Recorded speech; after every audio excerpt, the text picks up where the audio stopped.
excuse us here. We got a bit of a windbag here.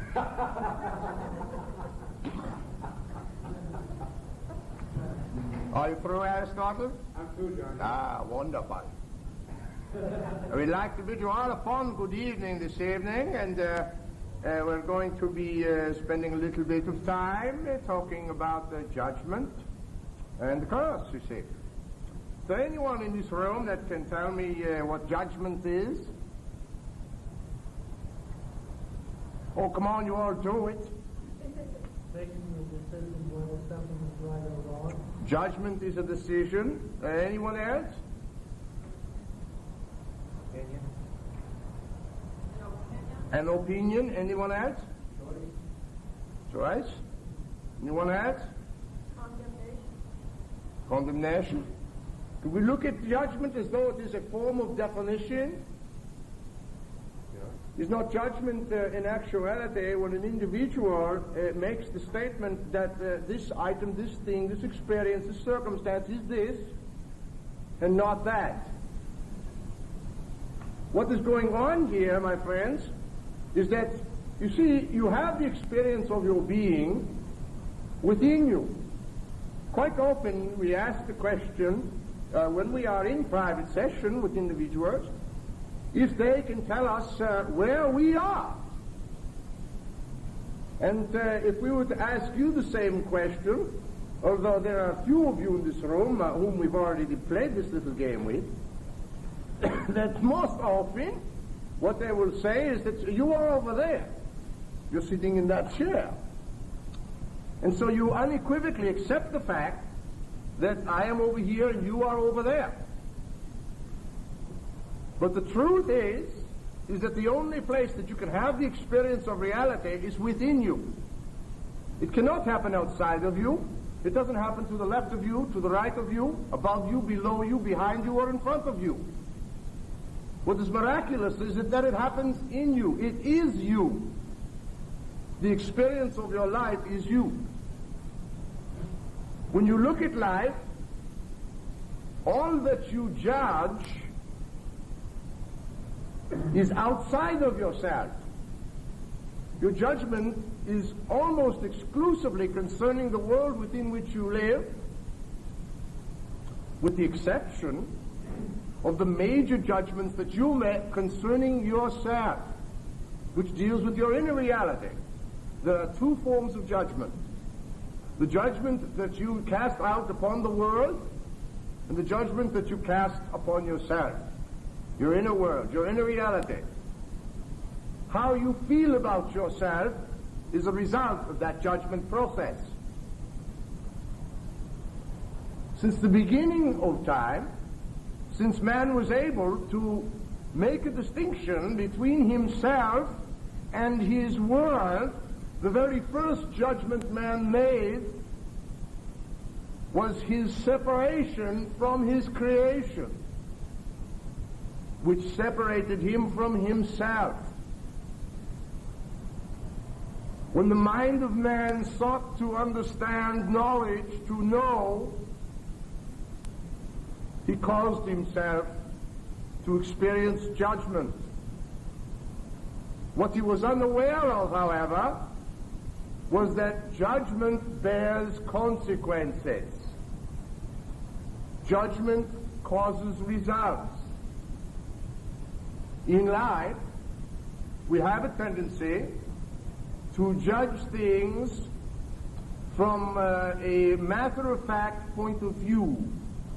How often have you heard an individual say to you that, well, how it has to be this way because that's the way it is? And when you look out into the world and you say, well, I am in the world, and don't tell me that automobile is not solid, and don't tell me that the walls in this room are not solid.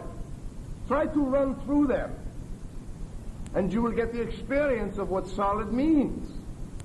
Yet, the walls in this room are no more solid than the thoughts that traverse your mind. But because the stuff of the illusion of yourself, body-wise, is composed of the same elements as that wall, not to be confused to say that the elements of the body can be found in any wall, but the nature of it, what composes that wall, the energy forms that compose that wall, the atoms, the molecules that are acting or staying in place to create the sensation of space, and the movement in that space creating the illusion of time. All this is brought to you by the auspices of your senses. And how often we make judgments about the finer points in life, the subtler substances of life, and we base it upon the experience of the senses. Yet the senses tell a very limited story. But we are often quite willing to accept this story as without limitation, as though it were fact.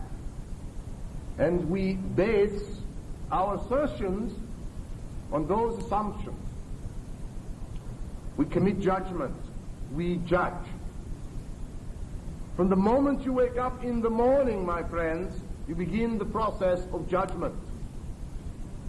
Perhaps to make you realize this more clearly, that you should perhaps have a black robe in your closet. And when you awake in the morning, you put it on and go look in the mirror and realize that you are the judge and you're about to take up the case of your life. But you see, there's a difference between you and the judge who might sit in your court. You see, the judge who sits in your court has rules to go by, a written set of laws within which he is confined to interpret his judgment. In reality, the book is an open one, and your judgment can be placed in any direction, and you can choose to use that judgment to either enlighten yourself or to burden yourself. In most cases, individuals begin their day by judging or pre-stating what their day is going to be like.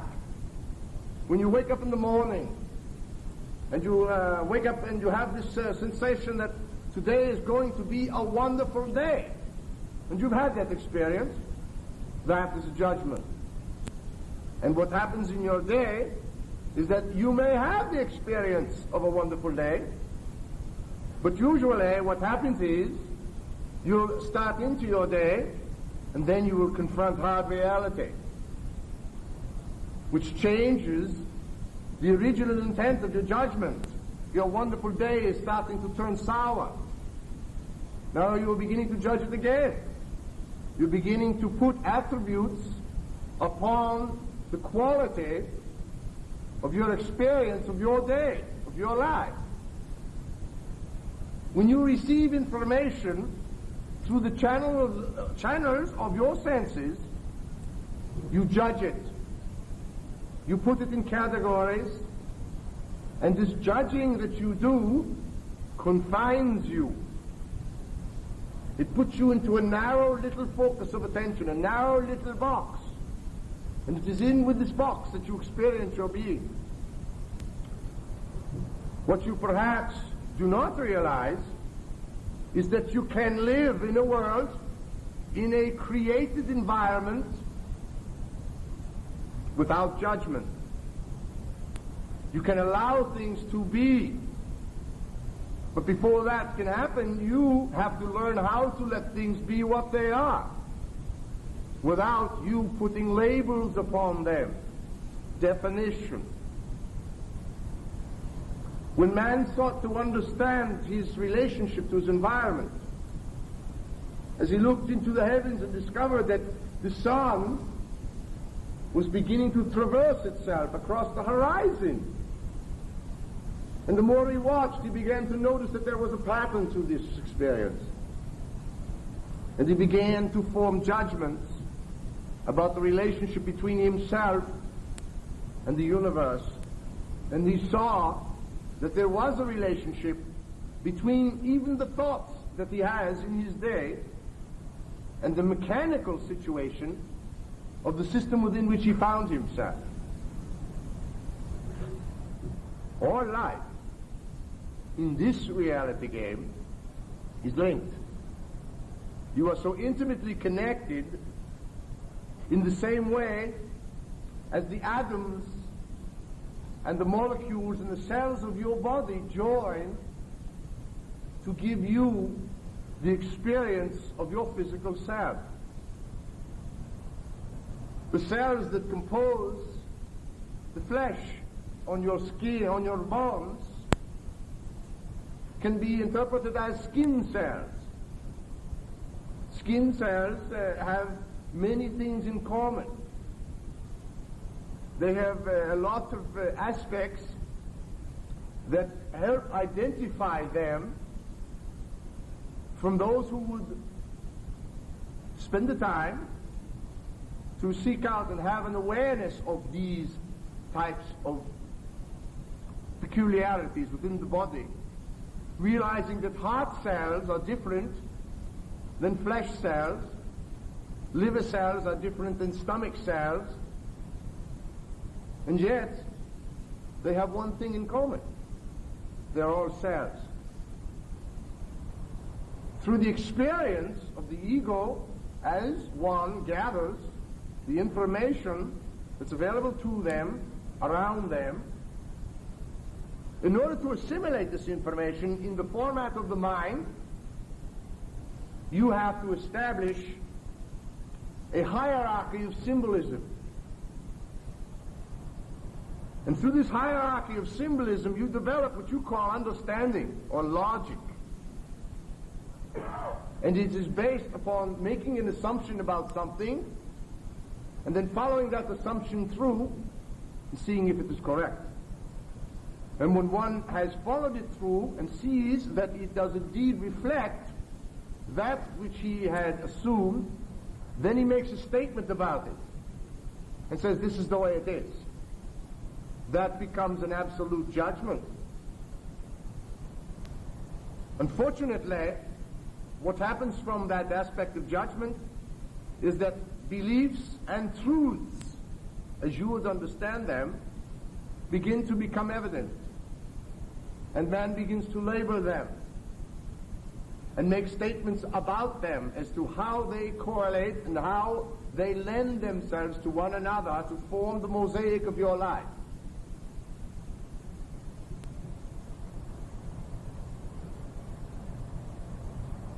No one told you you had to judge the experience of yourself.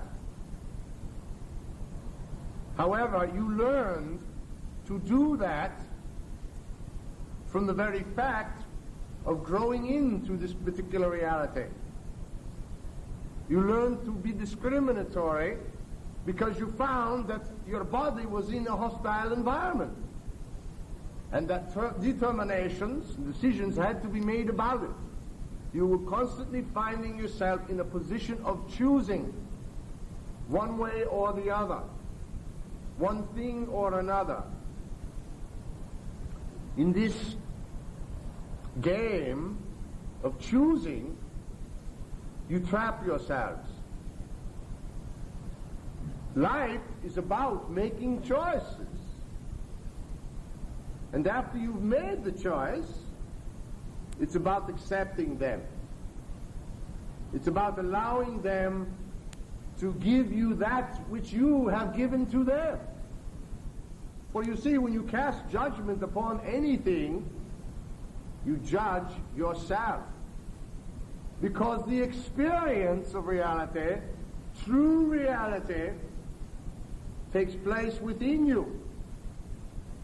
When you judge the beauty of a flower or the taste of an apple, you are judging from an inward experience, using an outward item or object. This right away causes a basic confusion in the mind itself as it tries to relate to the structure of the patterns of your life.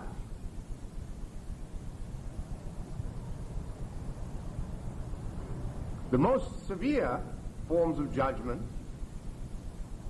are those that an individual places upon himself. But before an individual can judge himself, he will ultimately always use items outside of himself as the yardstick. He uses that which does not pertain to himself to judge himself. When one looks and judges the actions of another, are they not making the statement within themselves that what this individual does is right or it is wrong? The judgment they are really making is that if it were them, it would be wrong. And if it were them to be wrong, then obviously, if you're doing it, it must also be wrong. But what is the fruit for one is the waste for another. Because each individual is just that, individual. Yet all you as individuals form the conscious body of the one as it manifests itself as the experience of you.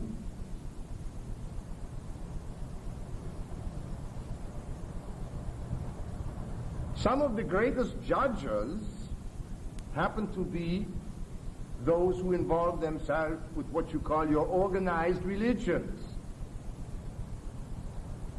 Religions have within their framework various doctrines that constantly speak out, don't judge. Judge not, lest you be judged. So what do? They judge. All the time. They make judgments. They do that which they say, don't you do it. Doesn't this sound familiar? You might remember your parent telling you, don't do what I do, do as I say. Because you see, their judgment is lopsided. And you as a child knew it. But what could you do about it? They're bigger than you. You had to listen. And through this habitual listening, and eventually you began to believe it. So you found yourself wound up in the same maze as they were in.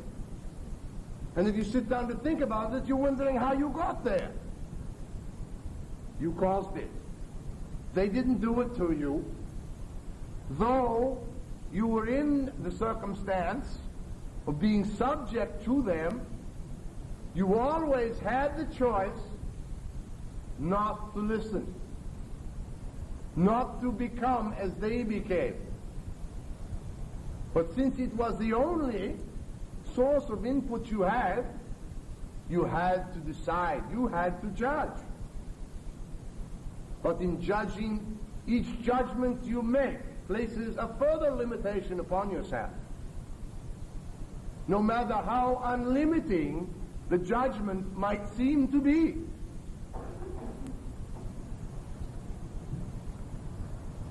You have life, do you not? That life is good. Careful. How about if we just say you have life? Now we'll play the game of what that life is all about, you see. Now we'll play the game. Is it a good life? Is it a bad life? Is it left of center, right of center, dead center? You're always interpreting it. In this, you have no choice. That's what the body does. That's what the mind and ego do. They interpret. Symbolism. This symbolism, however, through the auspices of your judgment, becomes reality. Then the reality becomes subject to the judgment. But more often than not, reality will throw the judgment right back at you, like a mud pie in your face. And as you start wiping it off, as you look into the mirror of yourself, and you realize that your life is the way it is because you caused it, because you judged yourself along those lines.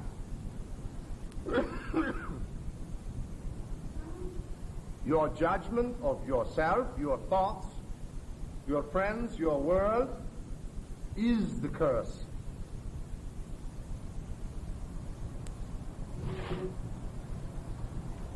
In the story of Adam and Eve,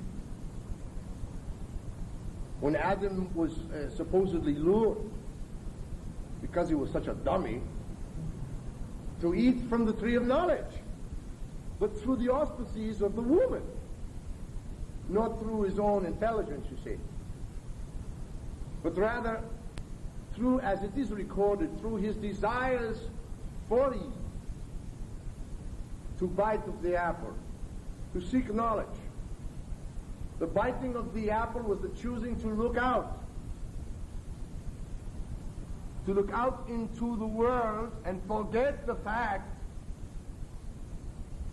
that the world is the creation of that which beholds it. You are gods beholding your creation. But the magnificence here is that the creation will react with you. It will actually give you, for the most part, that which you create and judge to have your experience. Is there anyone here who has a partner?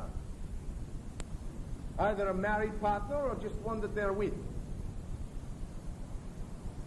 Are we alone? No. There's a partner right here. Did we say something wrong? Let me ask you a question.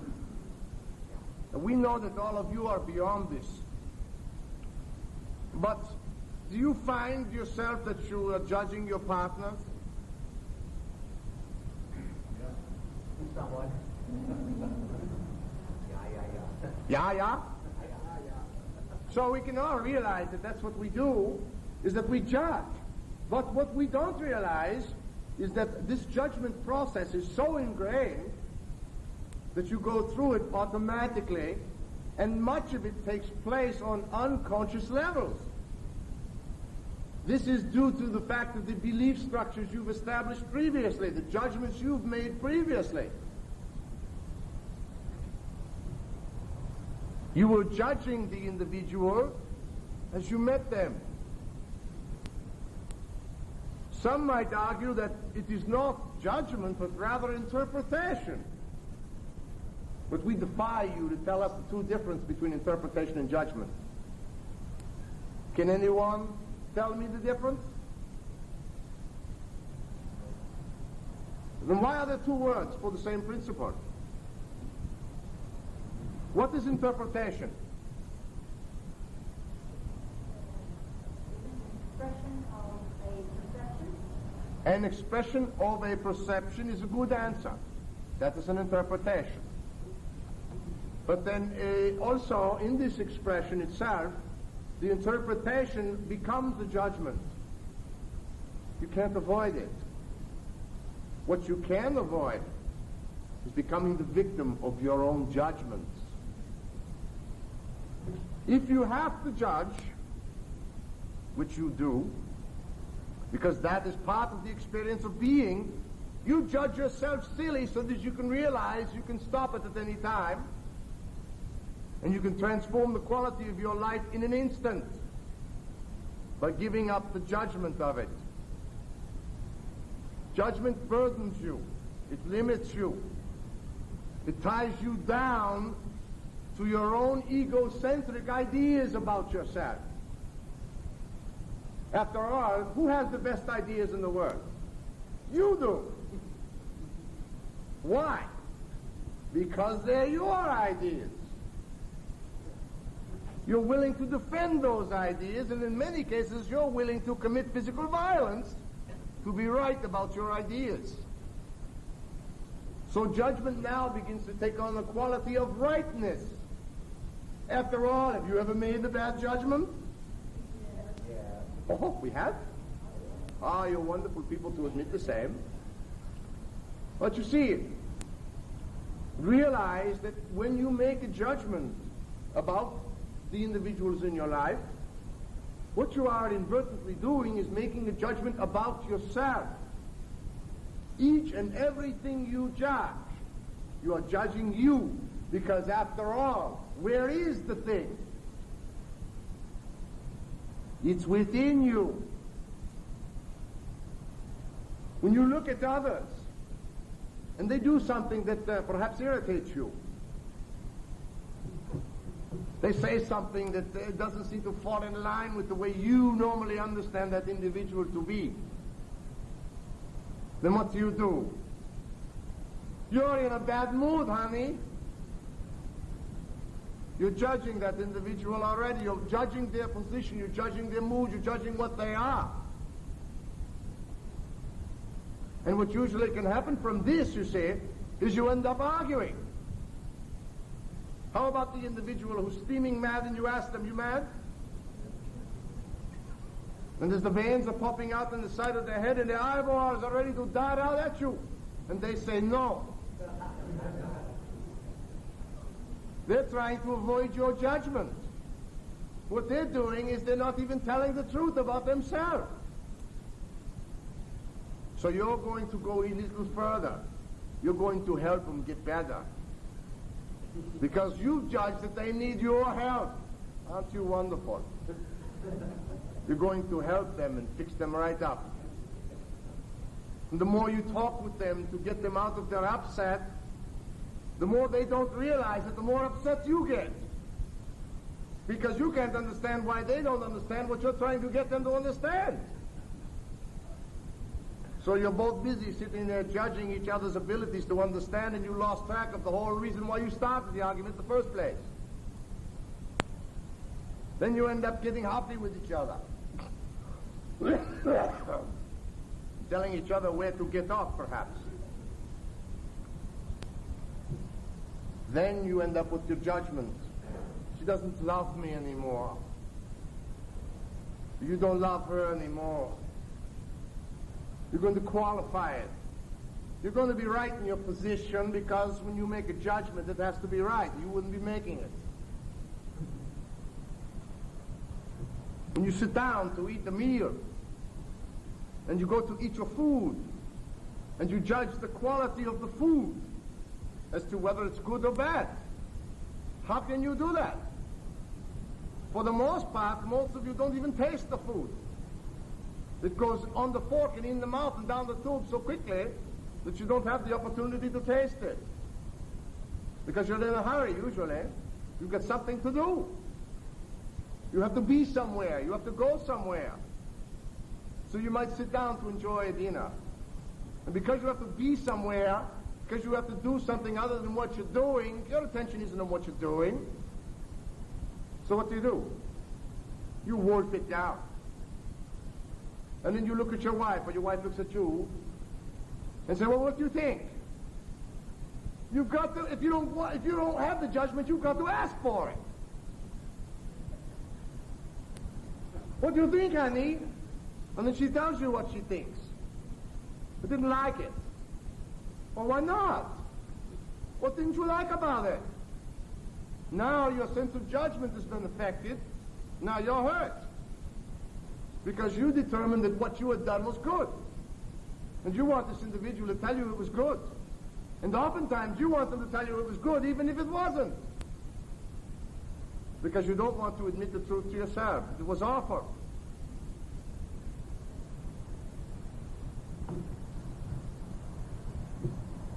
How many times you find yourself in your automobile behind that fellow on the freeway that likes to ride in the fast lane at 45 miles an hour, and you're in a hurry. But that doesn't make any difference, because you know what? You're always in a hurry. But you see, this particular day is something different. And today I'm in a real hurry. Now I really have to be there. This is not any different than any other day. because you really had to be there yesterday too. The day before that, the day before that. But today is different. Today I'm in a real hurry. So what am I going to do? I'm behind this idiot. And I've got to get from point A to point B. And he's preventing me from doing it. He's a nerd. What is he doing in that place? He doesn't know what he's doing. So you're going to show him, aren't you? You're going to go right up in his, how you call it, they don't call it the butox in the car, the rear end, the bumper. And you're going to go up and you're almost going to bump him. And you know that there's a good possibility that you might get hurt because you're traveling too fast, too close to him. What your judgment is, he's in your way. And unfortunately, you can't wheel him out of the way. So you've got to do something else that's going to support your judgment that he's doing you wrong. So you lay on your horn. But they don't hear you. You notice they never do? They don't even look into their rear view mirror to see who it is that's bothering them. You don't even exist. So what you got to do is you got to now try to find a way around him. So you go to your right. But do you look to your right? No. You just go to your right. So now what are you doing? Because of your judgment about the individual in front of you, you're going to put the other person in the right lane's life in danger. Because you don't know that he's there, because you're so in your head about your judgment about the person in front of you, that you're going to get around him at any cost. But what you don't realize is that it might kill you. But you're going to do it anyway. Because you're going to be right about it. And you're going to get to where you have to be when you have to be there. But the point here, my friends, is that your life is like that freeway. You're constantly running up behind something that's not going to move at the rate of speed you want to move at. And usually it concerns your life, your finances. How about that one? Let's look at that automobile in front of you as though it were your boss. And you want to get a raise because you believe that what you're doing deserves a raise. Your boss ignores you too, doesn't he? He'll hear what you have to say, but he's already made his judgment. And his judgment has nothing to do with you. It's got to do with his business. And the way he looks at it is from his overview about the business. And so he makes a judgment about that. And says we can have only so many employees.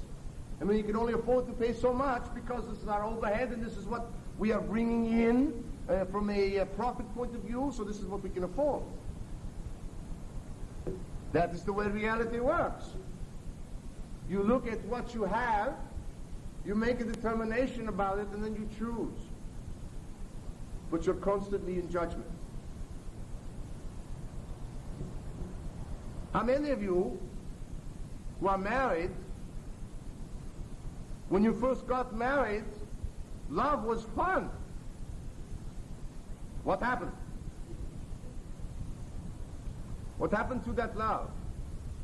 Do you judge that your relationship is incomplete because your wife or your husband doesn't do as they used to do? It's got nothing to do with them. The problem is in your set, not theirs. But one will always judge that if there's a problem here, it has to be out there. It must be out there. It can't be in here. Because you don't make mistakes as often as you really do. At least you would like to convince yourself this is the case.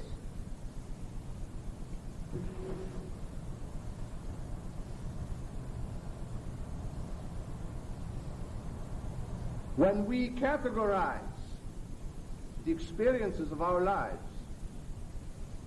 when we start to look at the quality, the lifestyle within which we live, We make determinations about it. We create wants and desires about this life. Many of you who are sitting here might feel that your life is not complete, that you don't have in this life what you believe you should have. But very few of you also can determine just exactly what it is you should have to make your life work for you, to have the quality of your life raised to the level at which you believe it should be. It cannot happen unless you accept what you have now. And this is where the rub comes in, you see. Because few people realize that acceptance is the path to creation. Resistance and judgment is the pathway to the dungeon, the jail cell of yourself, where you get to struggle. But you get to be right in your struggling.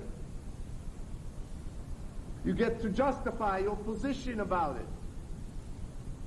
You get to argue it, defend it. The next trip you use in your aspects of judgment is a very important little act here that people do, and that is they attempt to manipulate. Through manipulation and domination, which are all created through the judgment process, what one must do and how one must do it, is that you are constantly trying to dominate and manipulate not only your partner and those items in your life, but yourself. When you seek to manipulate another being, you ultimately manipulate yourself. Though you may have the experience that your manipulation scheme seems to have performed that which you initiated this event for, it will always backfire on you, because it never lasts.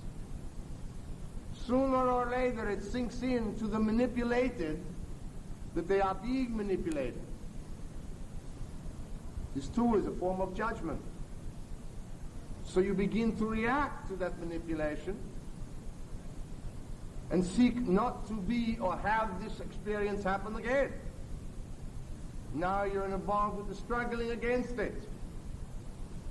Now you're in perfect position to become the victim again. And when you're the victim, it's easy for you to take the responsibility and forget it. Because now the cause of your life being the way it is because of your judgment of victimhood establishes that someone or something did it to me. I didn't do it. How convenient.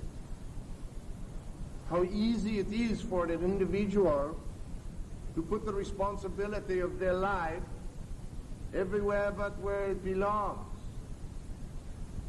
which is within the shell of you. You are causing your experience. You are the result of your interpretatory judgment of that experience. Is anyone here able to relate to the experience of non-judgment,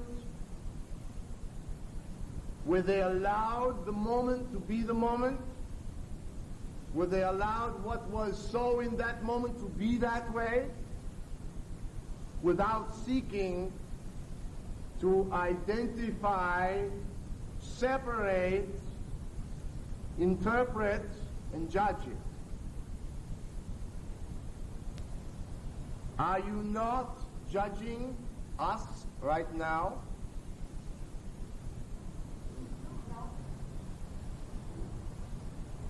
Pardon? Some no, some yes. Is it not that one will judge through a natural process where one seeks to understand and interpret the symbols that we are speaking to you now. There is a process that the mind goes through where it has its own form of judgment. And this judgment puts the symbolism in an order that you can understand. Yet it is not that this judgment is based upon qualification in so much as it is in the manipulation of the symbols so that they will make sense to you. In life, when man goes through his daily experience of interpreting his experience through the act of simply having it, man is a relating creature. He seeks to relate. The seeking to relate is a very basic element of his connection with all that is, as it relates to you. But if we look at all that is, and we look at the good book, the Bibles, and we see that in the Old Testament it appears as though God was quite judgmental, yes? Was seeking judgment, was attributing value or the lack of the same in his subjects, whom are really not subjects, you see. If we were to say that a hand could represent all that is, and that the fingers upon the hand could represent all the beings having the experience of living in all that is, and all that is looks at these fingers and he decides that this finger is not doing what it should do, that by his judgment it should be gone. Isn't that self-inflicted pain?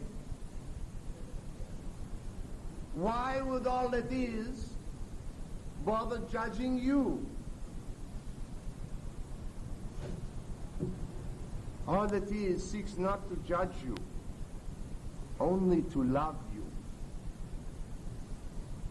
However, you have been, to use the word, cursed, but you understand we mean it not as you understand it, but cursed in the sense of your beliefs about it, that you judge, you become judge. That which you do in your life becomes your trial. In many ways, your life is your trial. And in this trial, through your being in life, you are presenting the evidence of you to the court of self.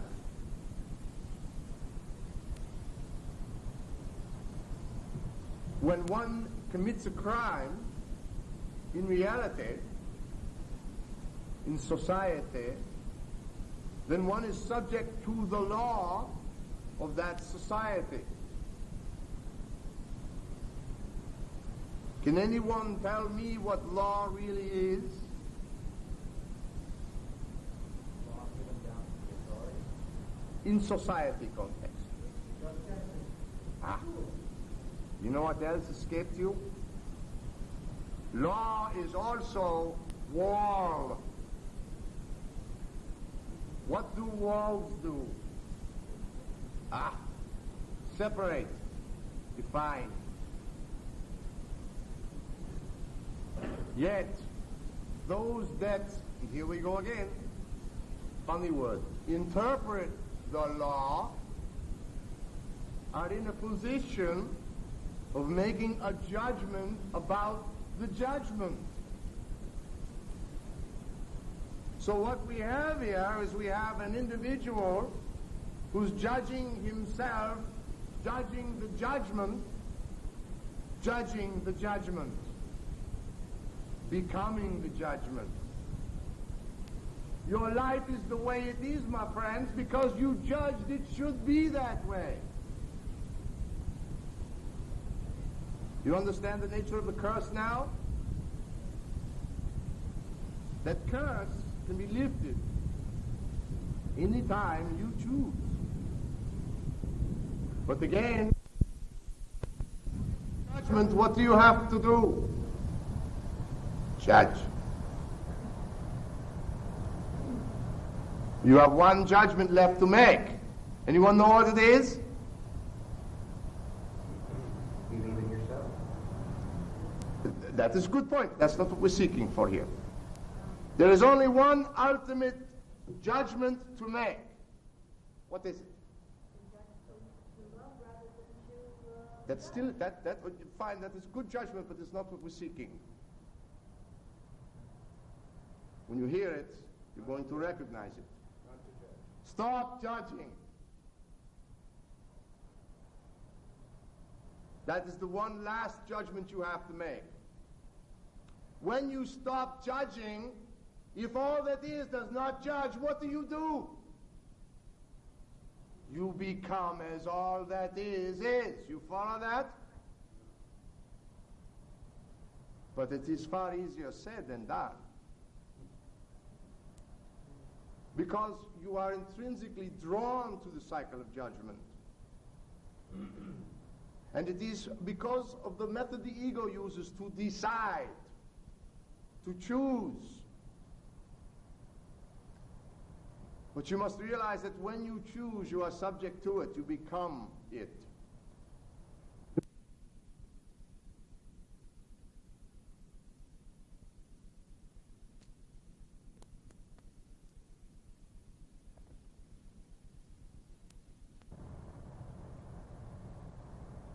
So if one is to stop judging,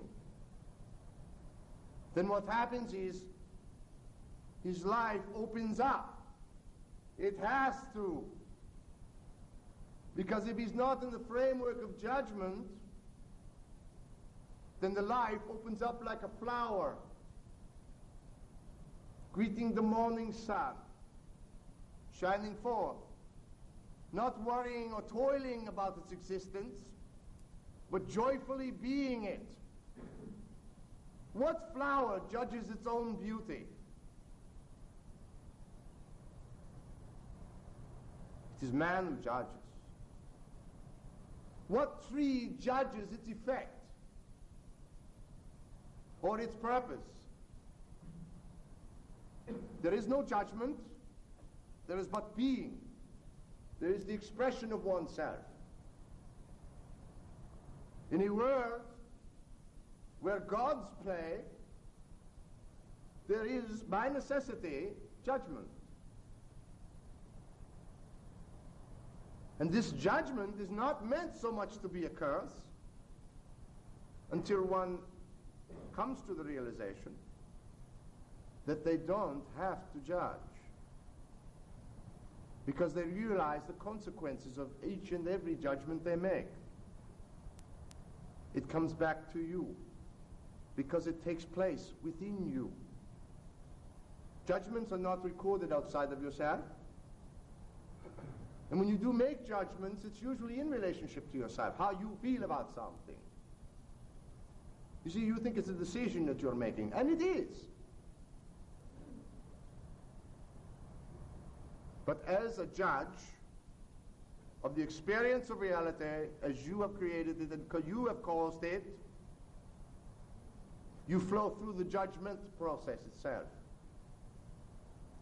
So in many ways, the spirit that you are, finding yourself in corporeal form, is going through a form of judgment. As the old texts say from the beginning, you're in the cycle of judgment. You're in the experience of outward reality. And you are forced by the very nature to judge it. What we are sharing with you this evening is that there is a way out. And that is to stop judging it. But you're not going to be able to help yourself. You've been doing it for so long, it has become you.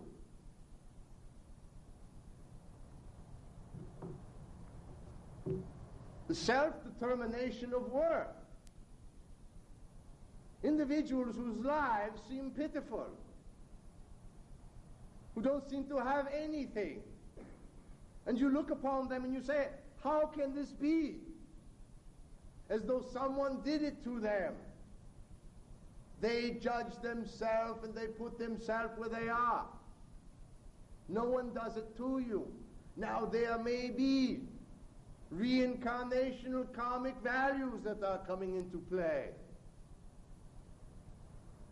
One might seek, you've heard of the little girl who had the acid thrown in her face? How did you feel about that? Judgment. You identified with the fact that it was your daughter, yes? If it was your child, if it was you, you're putting yourself in that position, you see? You're judging it.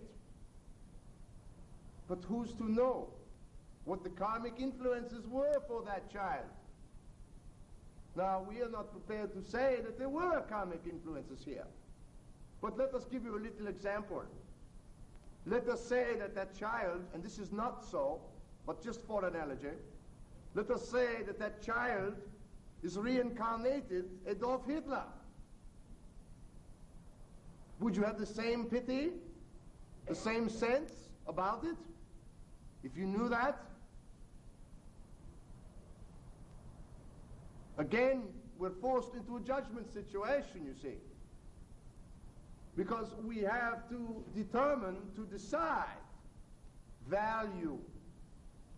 You do it all the time. You look for value, you try to grab value from everything, and yet you very rarely see the value in your own life. The miraculous capabilities and talents that you have judged and deemed yourself, for whatever reasoning, whatever logic, to be undeserving. Thus you have the experience of the same, undeserving. You look to find God. You judge that God needs to be found, as though it were lost. God is not lost, my friends, believe it. It's right here. It's in everything. It permeates everything. You have your existence within it. So you don't look for it, my friends, be it. Express it. Share it in your lives. Love. Is love judgmental? No, it accepts. Very good point. Love is also lacking nothing, needs nothing. Judgment needs. Judgment requires that you fulfill something, that you direct something.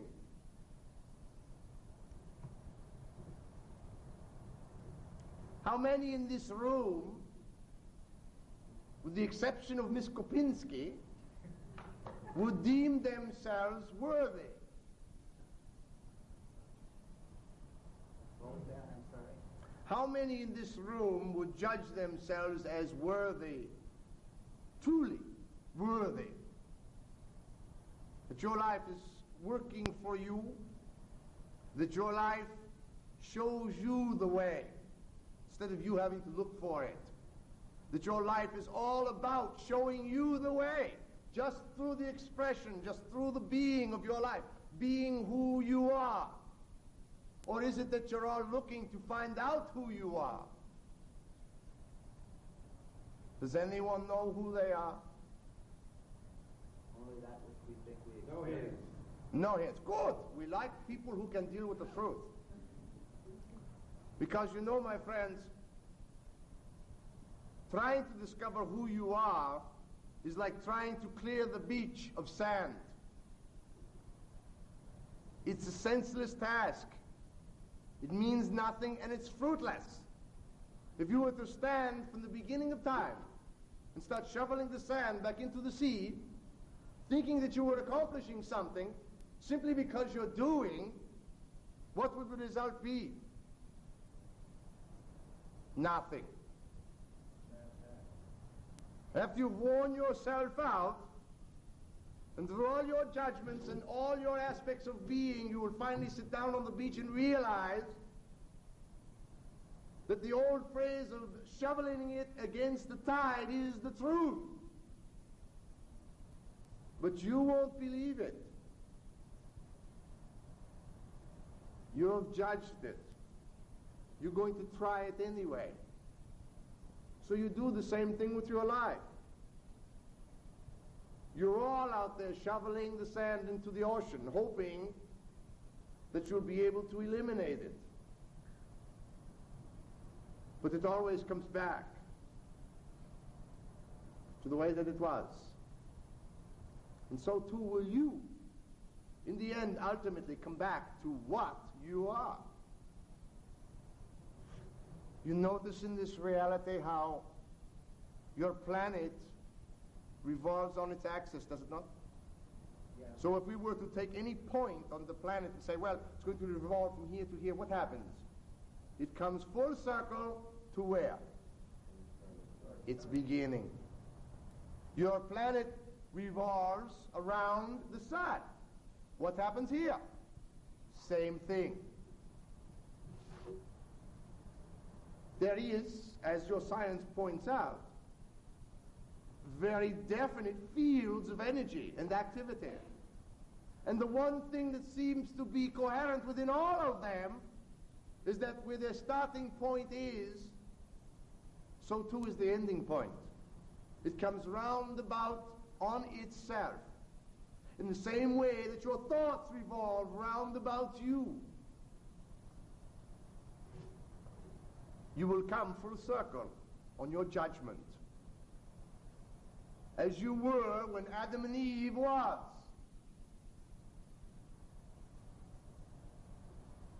The book story,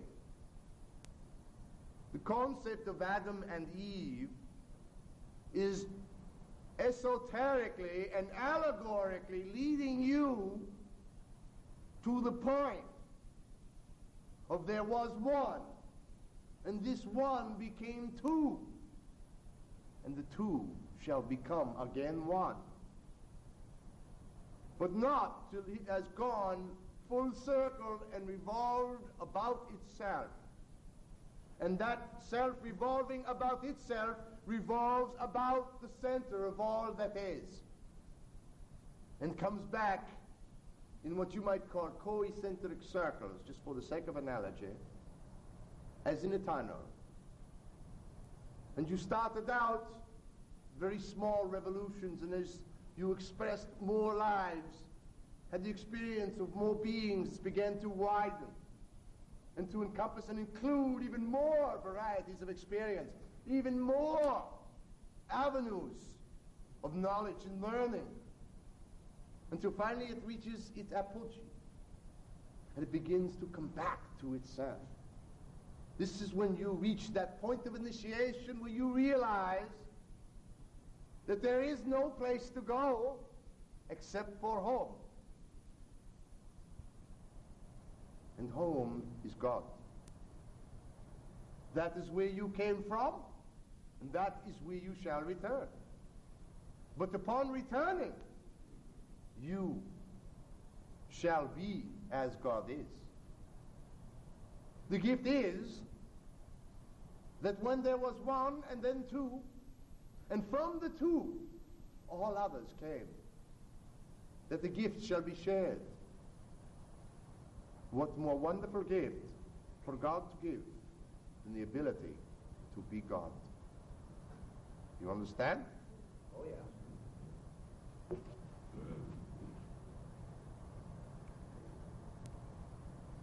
Much time is wasted in life with individuals who feel that life is about the establishment of a scheme of possession. It seems that life seems to be an endless struggle of having and having not. The having, when an individual is equal and accepting the task of its life, and is causing, whether they are consciously or not aware of it, causing their wealth,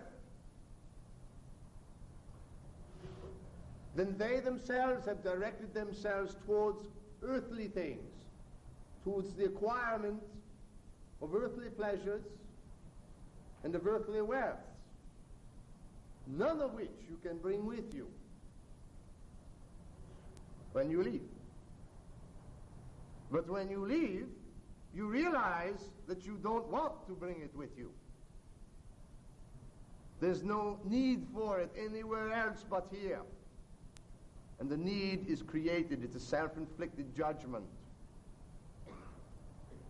When Jesus told the disciples to go out into the world and own nothing and accept only the sustenance you need to survive, and give all that you receive so that you might receive the ultimate gift, which is the realization of all that is within you, reacting with you, sharing with you, and in many ways suffering with you, though it realizes the nature of its suffering, whereas you only experience the results of it.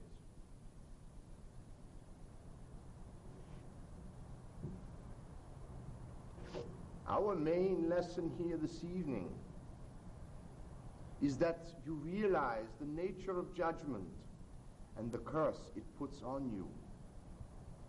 Jesus put it simply, judge not, lest you judge yourself. Do you think he was kidding? Do you think perhaps that there was something else that needed to be said? When they were to stone the woman who was accused of adultery, though those who were to be throwing the stones may not have been guilty of adultery themselves, knew that they were guilty of other things. So the point was not what an individual is guilty of, but just the fact that others were attributing the guilt. Others were forming the judgment.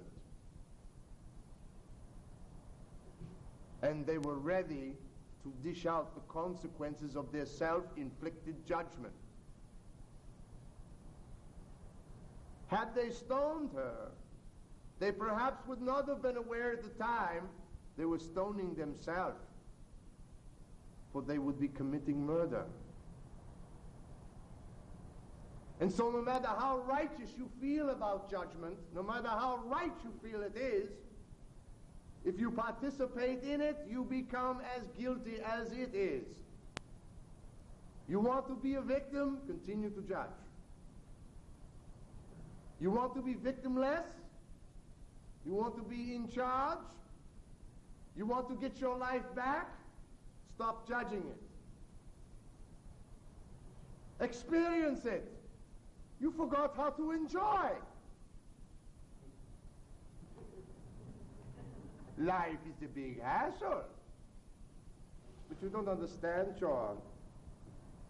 I have a mortgage to pay. We don't care. We don't need houses. You do. We don't need banks to borrow from. I want a bank. You know what we do? I create one. Complete with a bank president who's going to agree with everything I need. As a matter of fact, he'll more than likely come to my house. At the time that I want him to be there, he will look the way I want him to look. He will say what I want him to say. And then if it's money that I need, which I don't, then I will simply create it. But then after I've created it, I realize that I have no need for it. So what do I do with it? Give it away. I don't want it. It doesn't contribute to what I am. I can't eat it. It won't do me any good to have it. But perhaps from your point of view, it is a quite different perspective. Because you seem to think you need to have it. And given the structure of your world in the framework of your society, you do need it. But you also need to know that you can cause it and create it in abundance if you choose. But you first must get off the bandwagon of judgment. Because you're judging yourself and saying that you don't have what you need. If you're coming from, I have what I need, and not looking at your word and pointing out where you don't have it, to contribute to the rightness of your judgment in not having it, then you open up the doorway. It is like you are knocking on prosperity. And the door to prosperity requires no fee to be opened unto you. It only requires that you seek it. And after finding it, knock, and it shall be opened unto you. But if you are prepared to judge its contents, then it will shut in your face. If you're prepared to accept whatever comes into your life, because that's what you need, that's why it's in your life, do you think that things happen to you because they are necessary? Or that your life is the way it is because it isn't supposed to be that way? The truth is your life is the way it is because that's the way it's supposed to be for you. But you can't accept that. Because your judgment says you deserve better. Now this may be true. But you're not coming from the position of allowing your life to be what it is initially. So that when you're working with your life in that framework, you're working with it from a point of acceptance, from a point of agreement, that which everyone seeks to find and have, agreement. When you talk to one about the position you might have in your mind about the situation in life, most oftentimes you're seeking to get their agreement. And when they don't agree with you, you get upset. And then you want to explain your point further, figuring perhaps they're just not getting me. They don't understand what I'm saying. My friend, they do understand. They simply don't agree. But because of where the idea is coming from, which is you, then you seek to have their agreement. And if you have their agreement and you feel you're right, the judgment process is complete. Good, bad, evil, good, up, down, left, right, inside out, right side in, it doesn't matter. They're all judgments. Your body is capable of making the judgments necessary for you to survive. Your body tells you when you're hungry, don't it? Well, we could say that this is a judgment aspect of the physical body. You following? In that the body makes this judgment. But you see, the body is not and will not make a false judgment about itself. However, you can cause what would be interpreted as a false judgment within the body, which brings about illness. Because the body is going to react to you in many ways, my friend. You want to know who's really hurting? Your body. Because it's the true victim of you. What you believe, it has to experience. Are you like that? How would you like to be in a position where you're totally helpless? How would you like to be a heart cell? Or how about a lung cell? and all of a sudden have the experience of cancer thrown upon you. Not because you wanted it. Cells don't want anything. But they have to go along with the program, you see. So if you choose it, they get it. How lucky, how fortunate they are. And in your life, the same thing works for you. Only you don't see yourself as being the responsible party for causing it. And it is through the judgments that you place upon yourself, your world, and those within which you find yourselves with.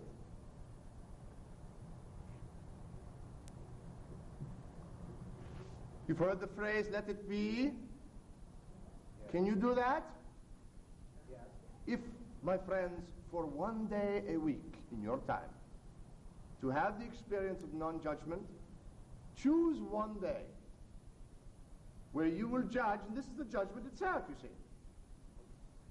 But to break through the wall of judgment, we must approach it from this angle. One day a week, choose within your mind that you are not going to consciously judge anything that day. And what's going to happen, my friends, is you're going to be put into more positions where you have to judge than you could ever imagine. But through that experience, you're going to see yourself causing it. Because you're going to be attempting not to judge. And what you're going to be confronted with is judging, judging, judging, judging, judging. But in that one day that you say you're not going to judge, when the judgment process comes up, let it go. Don't judge. If you find yourself judging in a moment of awareness, don't make yourself wrong for doing it. Simply acknowledge it within yourself. I am judging. I do not have to judge. And if I am judging, I am choosing to judge. You follow that? What it's doing is going to recreate the responsibility and put the responsibility where it belongs, which is in the hands of God. I'm sitting here talking to it right now. And all we want to do is give back to you that which you keep wanting to throw away. And then you keep wanting to find it again. You're like a little child who has its toy and plays with his toy for a while and then loses interest and puts the toy somewhere. The child put it there, did he not? But when he wants it, what's he going to do? He's going to come to you and say, where is it? And what are you going to say? I don't know. And then the child is going to say, but where is my toy? And you say, well, where did you leave it? Then they'll get the same answer back to you. I don't know. Nobody knows nothing. If a bunch of things are going on, nobody wants to know it. They want to be outside of it, on the periphery, so they don't have to take the responsibility for it. They don't want to have to be the one who is right or wrong in their judgment. One day a week, and you will start this day the night before by giving yourself the suggestion that when you awake in the morning, this is going to be the first day in your life of no judgment. But what will happen is, when you wake up in the morning, you're going to judge it. Because you're going to say, I'm not going to make any judgments today.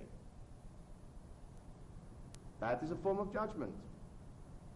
But after making that statement, allow your day to be as it is. If you are in your automobile, you will have to drive it. It's going to force you to make conscious judgments by the nature of driving itself. But look at it from the context or point of view that you are going to spontaneously allow yourself to be aware of this judgment process that you go through. As you judge whether or not you're going to let that individual who's got his blinker on cut you off, or whether or not you're going to speed up so that you can get in front of someone else who's trying to get in front of someone else who's trying to get in front of someone else. Awaken to what you're doing, my friends. If nothing else, develop the conscious awareness of be here now. Be in your world now. So that you are not the victim of your process, but the cause of the same. So that when your life does lighten up and you become enlightened, then you will realize who caused it. We didn't do it for you. You will do it for you. You want to lighten up? Then you can become enlightened. It's quite simple. When you let life be, it lets you alone. When you force and struggle with it, it fights with you. Because that which is within you is projected outside of yourself. So you struggle against who? Yourself. You struggle against what you believe is your opposition. You're fighting yourself. When you look at one and you judge that one is insufficient, incapable of performing a function, realize that it is you who is incapable, you who is unable, because it is a reflection of your life. And that individual is merely acting as your mirror for you to see yourself.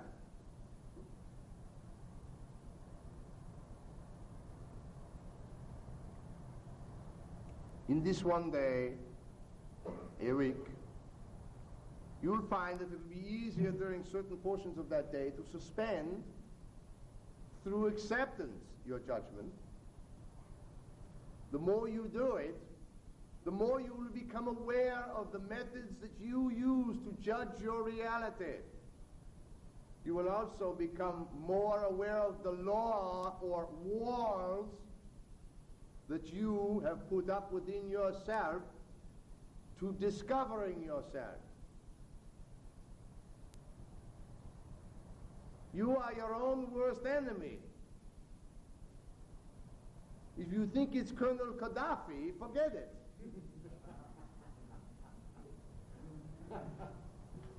Gaddafi's got his own problems. But so do you. My friends, our message is of peace and of love. And if we can assist you, and we emphasize the word assist, not do for you, assist you in becoming consciously aware of the peace and love that is already there, so that you can allow it to come through. We're not going to give you something you don't already have. And as a matter of fact, there is nothing you're going to experience or know that is not already there in your genes and chromosomes within you to be experienced. You are self-contained recorders. All the data is there. You don't really discover anything. What you do is stumble upon it. It usually trips you and you fall flat in your face and then you see it. Oh, that's what it is. Take it easy on yourself, my friends. You're so harsh in your judgment about yourself that you make your life miserable. And the sad part of it is you assist other people in showing them how to make their life miserable. So everybody's running around trying not to be miserable, but all they can show you is the misery of their life. They want it to work, but they can't show you how it works because it doesn't work. So everyone is familiar with how to be a victim, yes? Now is the time to become the pro at being cause. Now is the time to be professional about your love. Now is the time for you to be here now. To be in your experience. It is a wonderful experience. And it is miraculous if you can allow it to be the same. You can cause miracles in your life, because miracles only substantiate and show you and validate what you are. God doesn't do miracles to you. God allows miracles to flow through you. You are a miracle.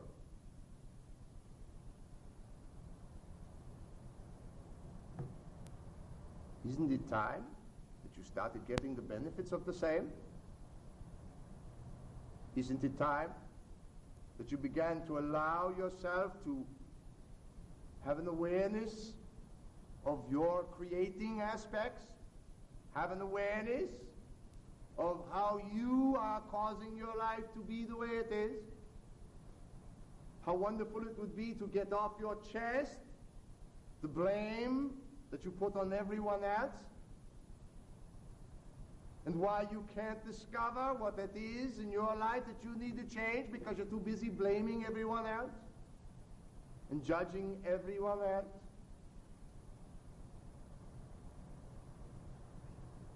My friends, reflect what you are. Love. Love does not judge.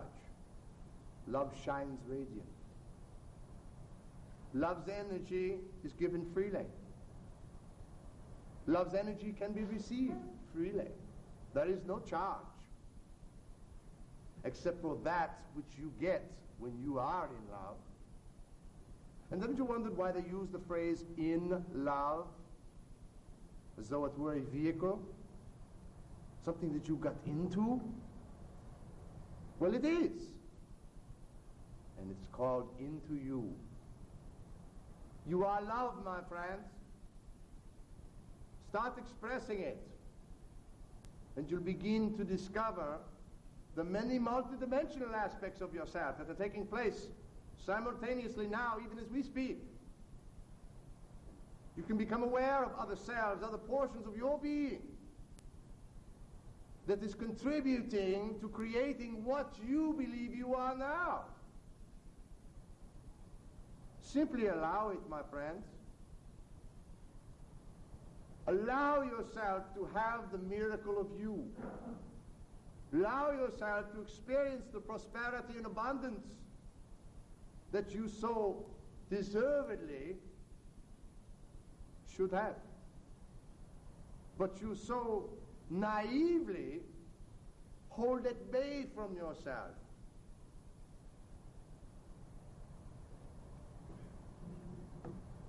Throw away the keys to yourself. Open the door to judgment and throw away the key. Learn to experience when you are judging so that you can realize and choose that you don't have to. And remember, if you don't judge, then you shall not be judged. But rather that the experience of your magnificence shall be experienced by you. And in sharing that, you will get to keep it. So my friends, remember what you are. You can play all you want with who you are, but as in any play, when the curtain comes down, then the actors have to go back to what they were before they assume the role. So too do you. Don't be consumed by who you are. Express who you are. Express that through the form of what you are, and allow the love to come on home. And allow yourself to create the prosperity and abundance that is your birthright. Love each other, love yourself. Share what you are with all that you know, and be limited not by your judgment. So don't go into that cage where the lion of your discontent resides. but rather be he who looks and realize that the cage that the lion is in was once your life. Free yourselves, my friends.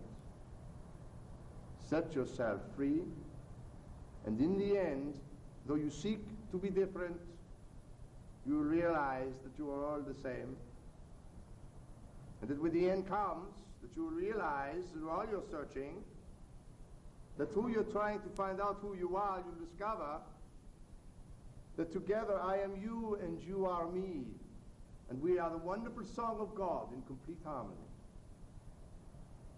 So my friends, sing forth the notes of your life. Give up all your struggle and strife, and allow yourself the love to come inside, so that from yourself you will no longer be able to hide.